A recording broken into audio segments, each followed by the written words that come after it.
একটি শহরে মানুষ পাথরের মূর্তির ইবাদত করত।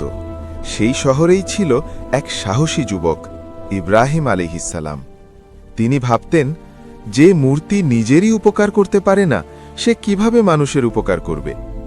একদিন সবাই উৎসবে শহরের বাইরে গেল। ইব্রাহিম আলাইহিসসালাম মন্দিরে ঢুকে সব ছোট ছোট মূর্তি ভেঙে ফেললেন, শুধু সবচেয়ে বড় মূর্তিটাকে রেখে দিলেন। মানুষ ফিরে এসে রেগে গেল।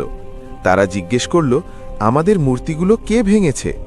ইব্রাহিম আলাইহিসসালাম বললেন, ওই বড় মূর্তিটাকে জিজ্ঞেস করো, যদি সে কথা বলতে পারে। লোকেরা বলল, ও তো কথা বলতে পারে না। তখন ইব্রাহিম আলাইহিসসালাম বললেন, যে কথা বলতে পারে না, উপকার বা ক্ষতি করতে পারে না, তাকে কেন তোমরা ইবাদত করো? মানুষ তখন সত্যটা বুঝতে শুরু করল। এর থেকে আমরা বুঝতে পারি যে একমাত্র আল্লাহই আমাদের ইবাদতের যোগ্য।